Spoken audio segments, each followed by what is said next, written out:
Hi, this is Cecilia Lynch from Focus Momentum. I'm the Chief Strategist and author of an upcoming book, The Hidden Strategist. Today on the show, we're going to talk about strategic thinking and how to find the hidden strategist in your organization to help your planning. Congratulations! You are tuned into Dov Baron's Leadership and Loyalty Show, the #1 podcast for Fortune 500 executives and those who are dedicated to creating a quantum leap in leadership. Your host, Dov Baron, is the founder of FullMontyLeadership.com. He's an executive mentor to leaders like you, a contributing writer for Entrepreneur Magazine, CEO World, and he's been featured on CNN, Fox, CBS, and many other notable sites. Dov Baron is an international business speaker who was named by Inc. magazine as one of the top 100 leadership speakers to hire. Now, over to Dov Baron.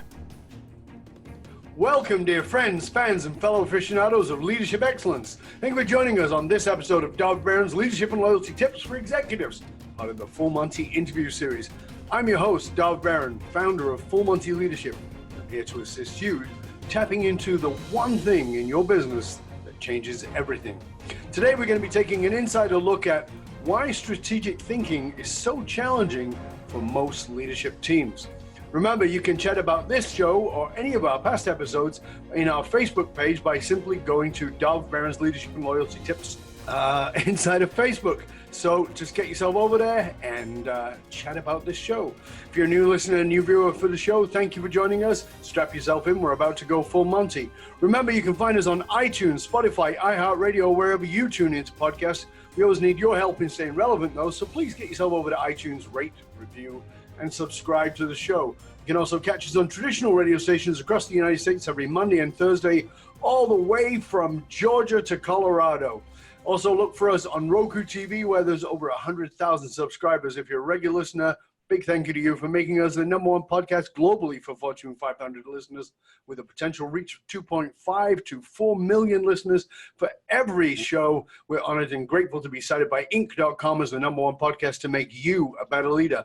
By the way, you can listen to us on Google Home and Alexa by simply saying, play Dov Baron podcast. Again, thank you for sharing the show with everybody you know. All right, let's strip it down and dive right in. As a leader, whether you're a CEO, someone in the C-suite, sales leader, entrepreneur, leader in any capacity, you know that leadership requires strategy. But how do you know if you or a team member is a relationship leader, a visionary leader, or a strategic thinker? Well, let me ask you, how are you going to be able to tap into the strategic thinking that remains dormant inside of your organization? Well, stay tuned, because our guest today on this episode is Cecilia Lynch. Now, Cecilia Lynch is a seasoned strategist. She's the author and a leading authority on strategic thinking, recognized for her strategic mind while she was in her 20s. Cecilia started her executive career leading a strategic planning for a company that was doing $1 billion globally as a brand. In January of this year, her company, Focus Momentum, the strategic consulting firm, celebrated its 20th year. Cecilia's latest book, The Hidden Strategist, discusses the great need for executive teams to have a strategic thinking and how they can continue to how they just keep overlooking the best strategists in the organization, which are very often women. Ladies and gentlemen, please help me welcome Cecilia Lynch.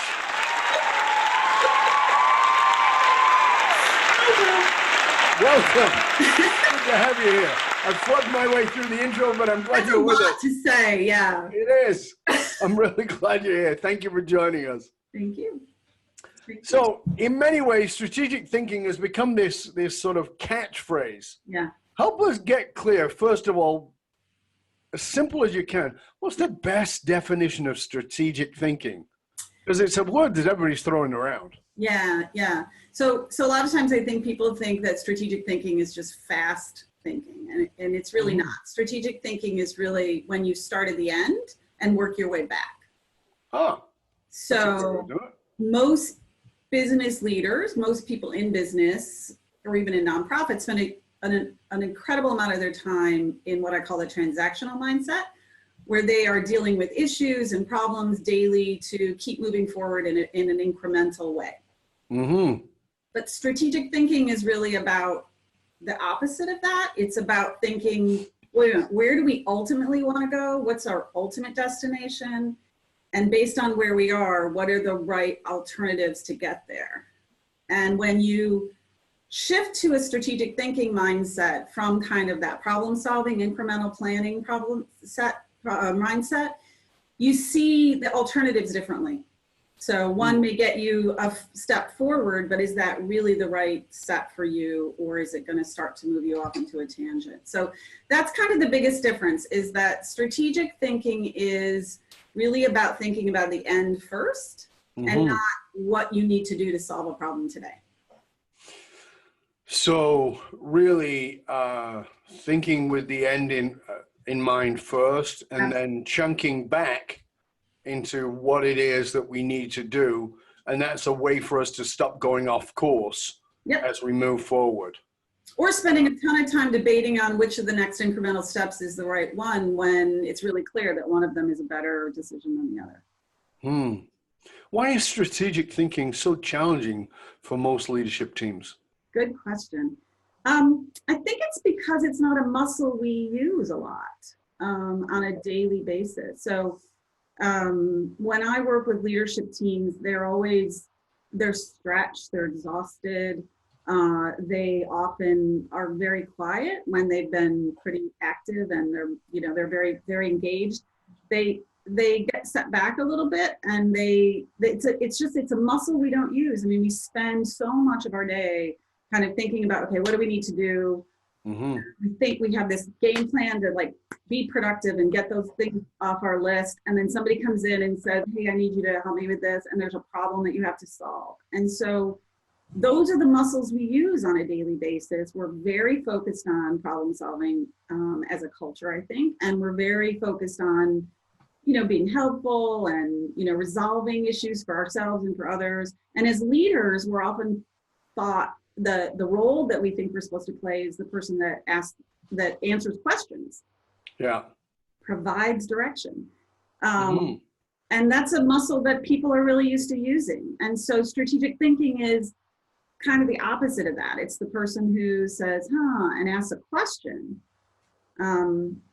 and puts the thinking in gear versus the decision making in gear. And so it's just a muscle we don't use every day. And so it takes either discipline or processes to pull away from that and actually engage in strategic thinking. So like you said, it's a muscle we don't use. Right. And definitely agree that I think that most leaders will talk about how so much of their time is taken up by putting out fires in some way, shape, or form, or, as you said, answering, being the person with all the answers. But those things can feel like demands. They're happening all the time, right? So do we need to be more disciplined about actually blocking time for strategic thinking? Because it seems like, like I said, all those things are pulling at us constantly. There's this fire going on. I need an answer. Maybe for many leaders, you said they're exhausted. Maybe they just don't feel like they even have time for that. Yeah. It's like anything else. It's if you make time for it, then it happens. And I encourage my leaders to adopt a weekly practice of strategic thinking. But that's just for them personally, so that they feel clear about what they need to do, confident and productive. But that's what we do with our teams, or our leadership teams. It doesn't have to be every day. A team is mostly geared towards implementing their goals and commitments. Right. That's what you're asking them to do with their planning and their budgeting process and allocating resources. So it doesn't have to be a regular thing for an organization every day, every week. It shouldn't be, because it can actually be destructive in a way, right? So years ago, there were a lot of organizations that spent a ton of time in brainstorming and doing ideation sessions all the time. And it was very disruptive for people who were there, who I call the brilliant tacticians, who were just trying to get things done. Right. So strategic planning you should at least open up the broad solution space once a year for your whole company. But I think there is a challenge in being on top of the dynamic environment that we operate in today, and only having maybe an annual strategic planning process. Where we find clients really need some assistance is understanding how to examine what we call emerging issues and translate those into whether you should tweak or modify your objectives and your plans. And that's really a very hard dance that leaders have to go through. It really depends on, what's going on in their market and their industry. Of course. If they're in a high-paced environment, then they need to do that on a more frequent basis than annually, but they need to protect the operational kind of aspects of efficiency and productivity as well. So absolutely, every organization I've consulted with is slightly different, given kind of their organizational development, their challenges, and their market dynamic. But at least annually, you have to set aside time. And if you haven't done it in a while, you need to step back and kind of do it broadly. And it may take more than a day or two of you guys getting together and thinking about it, but absolutely at least annually. So how can we really tap into the great strategic thinking that might be unrecognized or untapped inside of our organizations? Because my guess is there's a lot of that, right? My guess is there's a lot of people who are very skilled and we don't even know they're there. Yeah, so I was doing some research maybe in the last 2 years, and I was shocked to see that 8% of the executives evaluate themselves as being effective at leading strategy development. Right. So 8% say that they feel confident engaging in strategic planning for their organization. Yet, when I go meet with clients and I ask them what they've done, like when they call me, they're usually asking for an additional capability. And so when I ask them, what have you done before? That those executives get together to plan. And 8% of them are confident in doing that. So, that's one of the reasons why they call people like me, but they also don't open up the solution space to involve other people. We do large creative strategy sessions. I think the largest one we've done is about 60 people, but if you have an executive team of like 10 or 15 people or 8 people or 5 people, sure, you need a lot more intellectual energy than that to kind of create new thinking. And we look for what we call the hidden strategists in organizations to participate, to come in the room, to be at the table, to engage in strategic thinking to benefit their company. And that is usually a pretty unusual thing. That in itself, to bring in people who are not in the executive team to strategic planning, makes some people feel uncomfortable. Well, let's dive into that for a minute, because that is the title of your book, The Hidden Strategist. Yeah. So what do you mean by the hidden? They hiding out in the closet? What is the... Kind of, yeah. Sometimes they are. So hidden really is, they're not in senior leadership positions typically. They don't aspire to have those kinds of roles.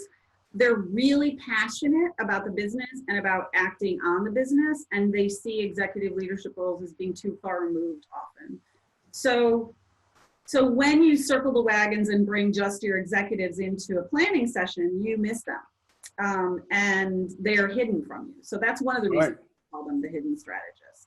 The other reason is they tend to be people who aren't advocating for a very strong point of view. They're usually the people who are asking questions, going back to why, strategic thinking is different than problem solving. They're not advocating for you to side with their decision, or get you aligned with them. They're more the person who asks the question and is generally very curious.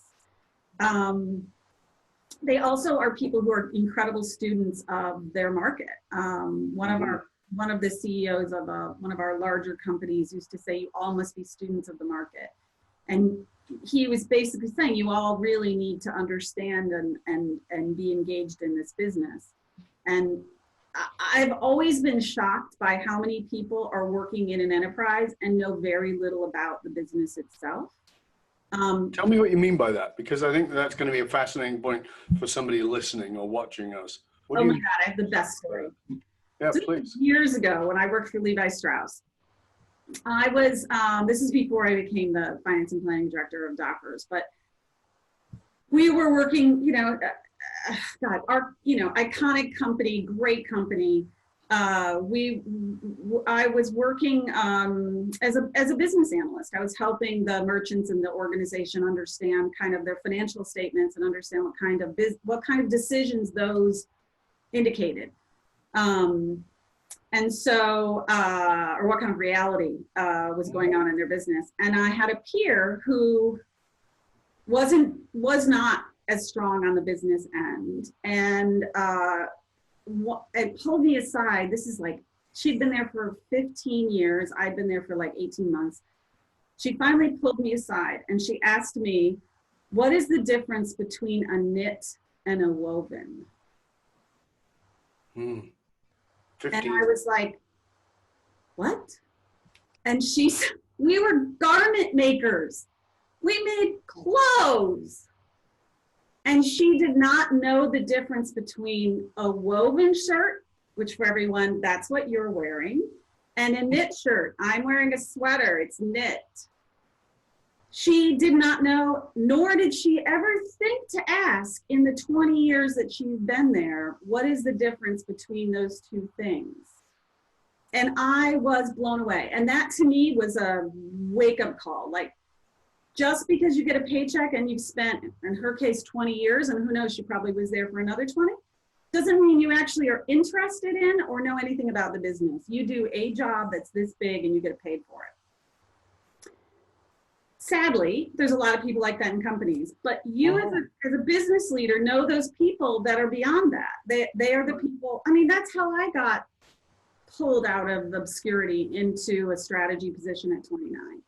Because the president of the Dockers brand knew that I knew the business because I was out there talking to everybody in the company every day about what they were doing and how, the decisions that were being made in their business were affecting their financials. And so he plucked me out of obscurity because I was someone who knew the business. And I guarantee you that everybody on an executive team knows 10 people in their company that are not in executive positions who know the business, who have a very good sense of the industry, the customers, the product, who are deeper in the organization, so hidden from large kind of planning processes.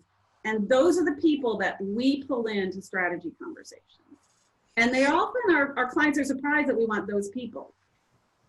But they don't care about like a hierarchy. They're not gunning for somebody's job. They literally want to participate in strategy and thinking to benefit the company, and they are often not involved. But don't you think, particularly in the hierarchy, people are very protective of that hierarchy, and so the idea of a company having a C-suite team and then saying, okay, well, we need to pull Jennifer in off the reception desk, and we need to pull Paul in who works in delivery or works in the warehouse. You want to do what? Yes, that's what you want to do. Yeah, but that I mean, I can see where you're coming from entirely. However, the reality of, I'm just thinking about the reality of somebody watching us, listening to us, and going forward, maybe they're in the C-suite and saying we need to bring those people in because of the protectiveness of the hierarchy. I imagine they're going to bang up against a lot of resistance on that. Yeah. Which is really unfortunate and not very smart. So that's a male-oriented view because women, I grew up where women were threatened by me, quite honestly. When I came up, I got hazed by more women than I did men. I've seen that shift dramatically in the last 20 years. And I've seen it shift for men as well. I think that paradigm that you need, that if you invite others into the creative process, you're somehow indicating that you're weak or you should be replaced is foolish. And Absolutely. it's, so a long time ago, I worked with this really smart man who said, if you want to know who the leader is, look for the person who holds the door open for the last person that leaves the room.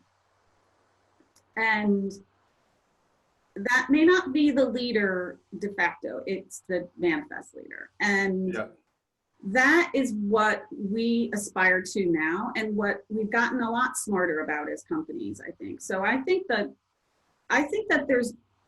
less threat to bring more people into the process. I think there's a lack of awareness that it's a tactic you can use. Mm-hmm. And there's a lack of awareness as to how to facilitate those conversations when you do that, because you're not indicating you're promoting anyone. You're just inviting them into a thinking process. Yeah. So it has to be contextualized. It has to be kind of, handled appropriately.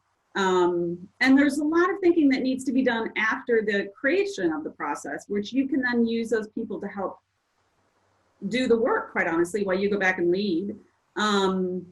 But it's unfortunate that there is that lack of understanding as to how to do it.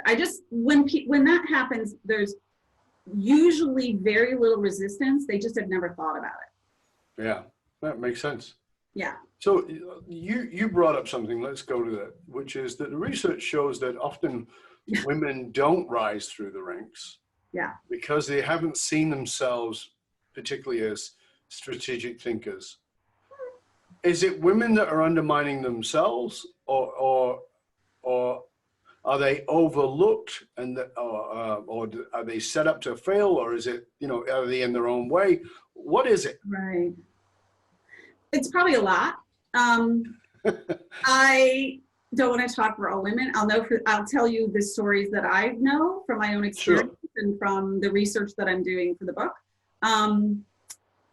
So, the whole lean in thing, that infuriated a lot of us, including me. So women I think are more comfortable with making different choices for themselves. And so at times where, we make choices to have kids and make sure we can be there to pick them up after school, or not travel so much, or take care of our parents, or things like that. We look at our life demands as a whole, and our job is actually just one slice of it. So in a lot of organizations, there was incredibly talented women who are not in C-suite level roles, because they look at their job as one aspect of their life. As opposed to the life. And the identity. They don't get their identity as much from it, quite honestly. No. Yeah. So I think that has a lot more to do with it than why. Well, I think that's why they're hidden, because they've gotten comfortable with not being so visible, and they have a tremendous amount of value to add. I would say in the 20 years that I've been doing this work, the amount of hidden strategists that are not women is by far the majority. We find not women. That are not women. So the hidden strategists that are men are the minority. So there's women away. Hidden strategists are women. Right. And they're usually women who've been around the company for a while, who've had multiple roles in the company and see things from a lot of different angles. And they have confidence in the leadership where they would have left, but they just don't get tapped. They don't get tapped because, they're not in that executive suite, and they, and then we bring them in and they start talking, and people just look at them like, oh my God. And then they drive the strategy. And then they go back to their job afterwards. And I know, and they know, a huge percentage of it is their thinking. So how so you've brought up the dilemma here, which is an important one that I wanted to talk to you about, which is the context of hidden, which is that these, we'll say women, these women, they're not aspiring for their identity in the corporate environment. They're not aspiring to be in the C-suite, but they do know the industry. They've been passionate about the industry. They probably know more than most people do about it. but they're okay with a back seat. Yeah. So it's Potentially. yeah, well, potentially. I'm not saying that's always the case, but I'm just thinking of a particular situation. So that person's kind of okay with the back seat. If you brought them in to do some strategy stuff, they'd have fabulous input. But as the leader, whether that leader is a woman or a man, how do we even know that person exists? That's my point. Because they're hidden from us, which says, I don't even know who they are. How do I find them? Yeah, they're not as hidden. Okay, so first of all, you have to know to look for them. And then you'll see them. So it's that person that when you do some rollout, some communication in the company of like the next year's goals and objectives, right? They're the person who always asks that question. Mm-hmm. And you always go, okay, I know you're going to ask a question. Or they jokingly say, well, we need to be prepared for Sarah because she's going to ask a question. They know who they are. They just don't think of them as strategists. So what do they think of them as negative Nellies? No, they usually think of them as line managers. They're usually not negative Nellies. They're usually people who are high performers, but in a limited scope. Right. And they are known to be strong thinkers. They are usually very good at delivering consistently. And they participate in conversations around the business incredibly easily. Mm-hmm. But you never ask them to come into your strategic planning. So they're only hidden as a strategist. They're definitely huge allies in the company. You depend on them. But you don't look at them as your strategist, partly because you think you're supposed to know that. And if again, it's this insecurity that happens in executives when they don't know how to lead strategy discussions. Mm-hmm. Yeah, I mean, I get that. I'm just thinking about the viewer, the listeners saying, okay, if these people are hidden, how do I recognize them? Like, because they're not jumping. Questions. They listen to other people's responses. They know a tremendous amount about the industry. They're not on the executive board, and they're usually women. That's fascinating, eh? Yeah. That's really fascinating. If you were going to sort of say to a leader watching, listening to us, to go out and sort of point out or recognize a hidden strategist, you said these 3 points that you just gave us. How do you approach that person? Because like you said, their identity is not involved in trying to jump to the C-suite. So how do you invite them? How do you, and bring them in? Right. So the same way we do it, we do a interview process when we when we're starting a consulting engagement and we're in this first phase. And we conduct a strategic assessment interview and we engage people in some basic strategy questions. It's always the executive level, and then we ask them, who else should we talk to? And so they always know that there's somebody who we should talk to. Is that right? Oh, they always do. They're like, you should really talk to so-and-so, and you should really talk to so-and-so. And when we talk to that next level down, or even the level below that, they know those people know the industry. They know those people have something to say. And when we interview them, we hear that their response, I mean, it's so funny, Dov. It's like, so we ask a basic question like, what are the trends and realities impacting that could impact strategic thinking? And some people say, our performance is down. I mean, they give really lagging indicators, right? I mean, things that are very widely known. The strategist will start talking, and out of a 60-minute interview, I have to stop them after 15 minutes so we can actually talk about something else. I mean, they are so ripe to be plucked from that perspective.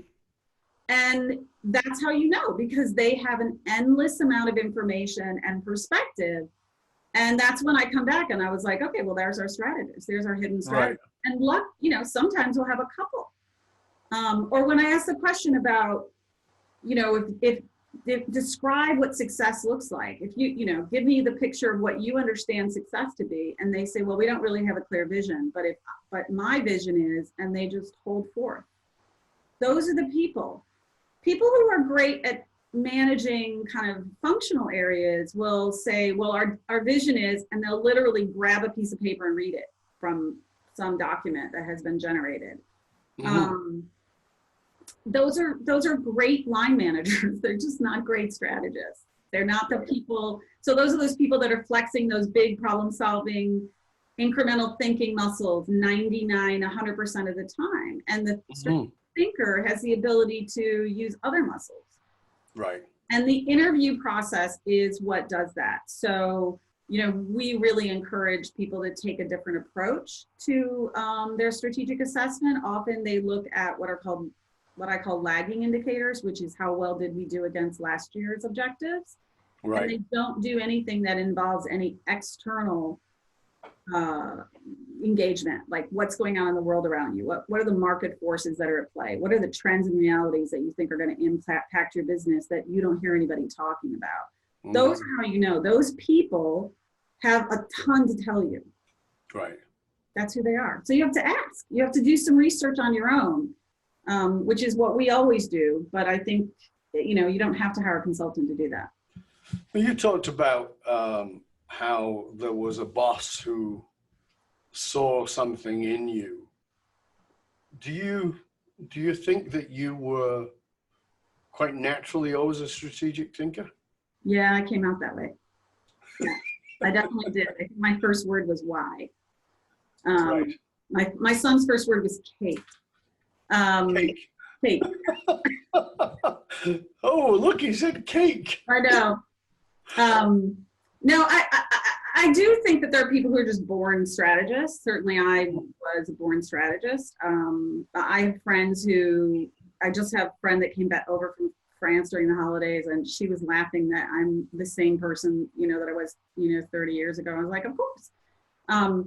I think there are people who are born strategists. I think there are people who kind of are always wondering what the bigger thing is. What's the end game here?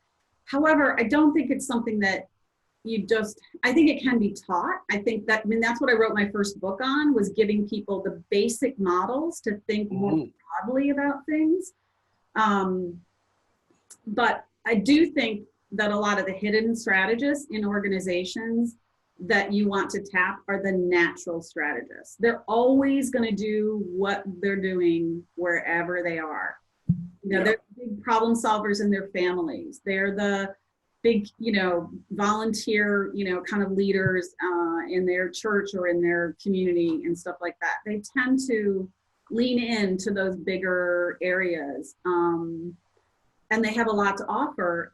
I think that, doing executive, it's such a fallacy that, being on the C-level is a glamorous role. It's so not glamorous. Nope. It's such hard work. And I think those strategists know that. And they're like, okay, I don't really need to do that. Not really interested in that. So you said you've always been like that. So this is one of my favorite questions, which is, how do you think your because this is full Monty, we like to get a bit underneath it. How do you think your childhood set you up to be that, to think in that way? Well, I'm sure that some of it has to do with my heritage. I'm Irish, and we've survived a lot in this, like a lot of other peasant cultures, but we've survived a lot, and I think those of us that are left have to be kind of smart. I also grew up in a house with a father who was an alcoholic, and I was the youngest of 6 kids, and I had to know within a heartbeat what was going on, and so I have like a sixth sense around the environment, and I pick up on things and integrate them. But I think the greatest gift is that I'm dyslexic. And so I see patterns everywhere. I can't spell really well. I work on it every day. I'm never gonna, be a speed reader, but I see patterns very rapidly, and I think that's been I know it's been a huge benefit to me. So that's why I came out that way, because my brain is wired a little bit differently than, somebody else who, can read 4 books in a day. Yeah, I can relate in ways that we can have a whole conversation about in a very large way. But yeah, I think that hypervigilance, which is what you're talking about, is a curse and a blessing. I mean, it can be overwhelming very quickly, but in our careers, it can be an enormous gift, because we, as you said, we're seeing patterns that other people just don't see, they miss. But when you grow up in an environment that's not particularly safe, you are looking for the safety, and then looking for that safety, you develop the hypervigilance that has you notice things that don't match the pattern, or that are in line with the pattern. And the reason I'm asking you is because, I'm wondering how many people are listening to this who, because I'm looking at the original questions I was asking you were about being a leader looking for the hidden strategist. But now I want to flip that a moment and just say, well, maybe you, the listener, are a hidden strategist. Maybe you're not in the C-suite. And I want you to be able to recognize yourself and go, oh yeah, shit. Yeah. Maybe I do have some value here that I could add, and I don't want the role, but I do want to give input because it's valuable. Yeah. And those people, when we touch them, we're encouraging them to engage in the process. And I've had a couple of instances where even somebody wasn't selected to be interviewed, but because I needed to get some information about something, I got introduced to them. And they're brilliant, and I said, you should, I would love it if you participated in this process. And they back away, and they're shy and think that it's not what they should be doing. And that's really a disservice to the organization themselves, because they're working there and they could have a much more productive experience. But there are tons of hidden strategists that are sidelining themselves.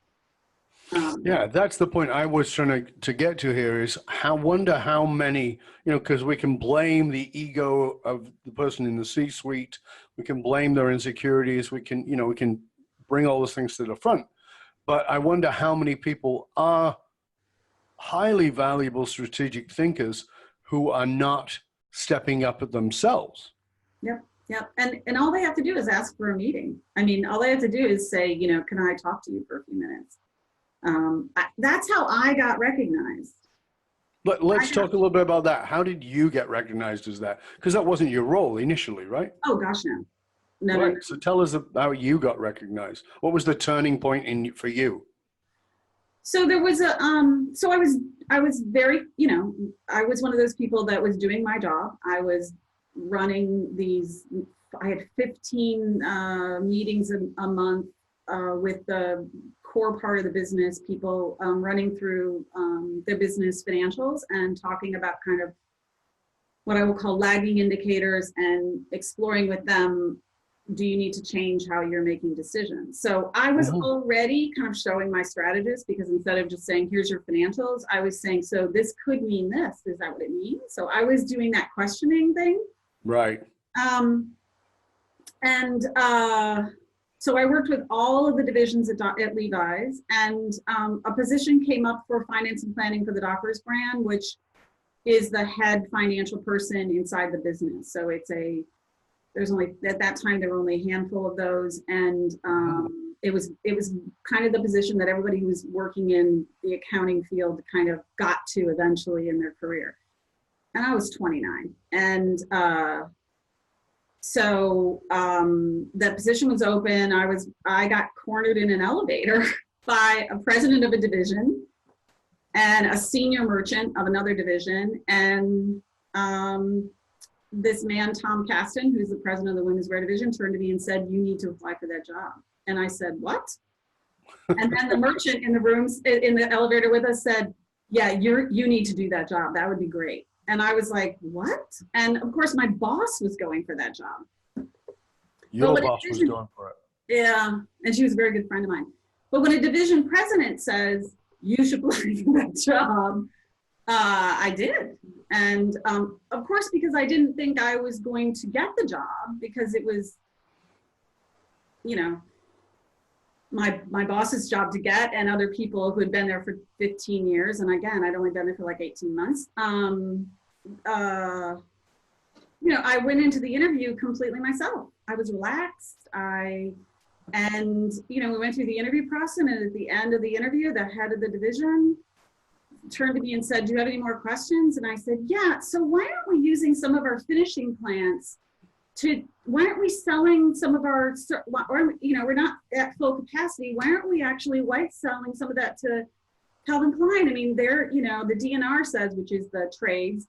So in 2 seconds, I asked some business question, and it indicated to him, so question, indicated to him that I was a student of the market.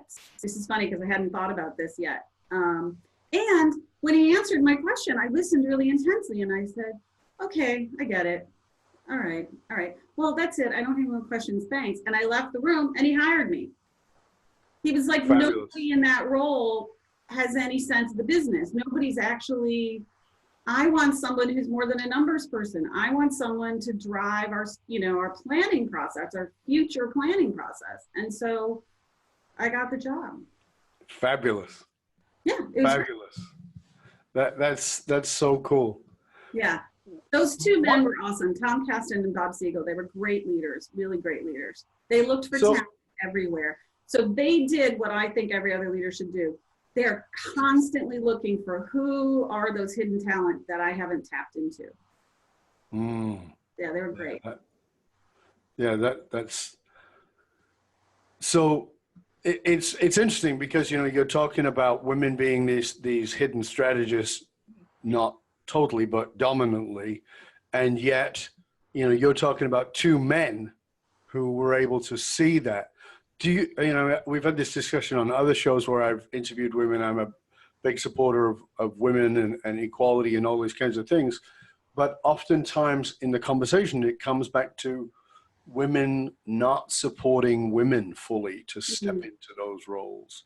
And it does fall on men for numbers reasons too, because there's just simply more men in the roles. Where we are. But yeah, exactly. So how can, you know, the women listening here, how can they support themselves and each other women better in stepping into those roles?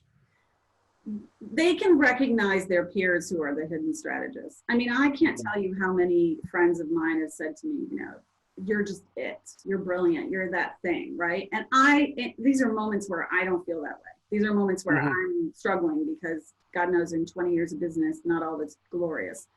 And they're the ones who kind of tap me and give me strength. So, you know, women need to find their peer groups, and they need to find those people who are supportive of them, and they have to listen to them. When they tell them to step up and try something new, try it. Right. Nothing to lose. Nothing. No. So there's a lot of, I think that dynamic that I experienced when I was 29 and became an executive with other people who were 15 or more years older than I was, I got hazed like you can't believe. More by— You said that in the beginning. Tell us what you mean by that. I had women who were at senior levels who were threatened by me. They thought that I had somehow gotten there because of, I don't know, I'd slept with someone or, you know, made some commitment or was dating, which we didn't allow any dating in the company at that time. There was this, nobody could date anybody in the company. So there was nothing like, and I, you know, that was never my thing. I was like, no. I mean, I was so far from that. I was such an innocent in that regard. And they just couldn't believe that I had a different way of doing things that maybe stood out. And, you know, I think that that's gone. I hope that that's gone. I mean, I see women being competitive with other women. rarely these days. It's much more about bringing mentoring and bringing people along. And I would say that's also true with men. I mean, I see women mentoring young men or more junior, maybe the same age, but more junior. I mean, I do think mentoring, which was kind of nascent when I was coming up, is much more evolved now. And it's something that people not only do HR departments need to create programs to encourage it. Those people in positions where they can provide mentorship get so much out of it that they seek it out. They're looking to mentor because they get so much from it. But at the same time, there's a lot of fear around it now due to sexual tensions, all the potential threats. Because oftentimes, in fairness, I'm fully supportive of the Me Too movement, supportive of women speaking out. But at the same time, I'm also aware of men being nervous because their word is not enough anymore. And I'm not saying it should be, but what I'm saying is that if somebody's word is more valuable than another person's word, then we don't have an equal. So I interviewed a couple of military guys who wrote a wonderful book called Athena Rising, which was about men mentoring women, and how we need to step into that. But how many men are very nervous about that? And that was before the Me Too movement blew up. Yeah. I mean, so there's, I think it's, for me, in many ways, that's a call, an even greater call for women to mentor women and bring them up and support them and moving forward. I'm not saying men shouldn't do it. I am saying that too, but I really want to see women support women much better. Yeah, I agree with you. And that dynamic where you have good men being worried about it is definitely should be delivered right to the bad men. Yeah, and they're making good men feel more insecure, which is just horrible. What's the best, as we're moving towards the end of the show, I want to ask you, what's the best piece of counterintuitive advice you ever got, or for that matter would give? Counterintuitive. Yeah, so it's like everybody says you should do X, but you got the direction of don't do Y, or you even give the direction of do Y. Wow. I don't know, my clients will probably tell you that. So much advice. Maybe that's the question for you to ask your clients.